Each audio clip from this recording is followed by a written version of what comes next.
the gritty streets of Jamaica, where shadows dance with danger, there lived a peculiar character, a vampire named David.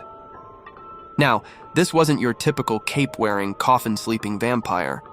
David was street-smart, modern, and had managed to blend into the neighborhood's vibrant life. Well, almost. You see, David had this insatiable thirst for blood, as vampires do. But what made things complicated was his territory overlapped with the turf of a notorious gangster who went by the name Spoonhead.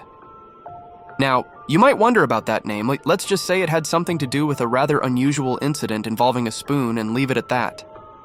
Spoonhead controlled the blood bank deliveries in the area. Yes, you heard that right. While David needed those precious blood bags to survive without hunting humans, Spoonhead saw it as just another business opportunity. The tension between them grew thicker than molasses on a cold day.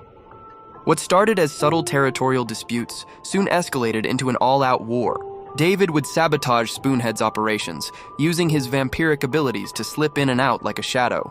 In return, Spoonhead and his crew would flood the streets with garlic vendors and start rumors about David's true nature.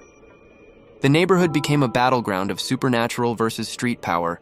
David would find his blood supplies mysteriously replaced with tomato juice, while Spoonhead's men would wake up to find their cars hanging from impossible heights on building ledges. The war between them became legendary in Jamaica's underground scene. Some nights, you could hear Spoonhead's crew firing silver bullets into the darkness, while David's haunting laughter echoed through the alleyways. The local residents started taking bets on who would win, the immortal vampire or the unshakable gangster. This wasn't just about blood anymore. It was about pride, power, and who truly owned the night. Some say the war still rages on, while others claim they finally came to an understanding over a peculiar peace treaty involving both blood bags and business shares. But that's a story for another night.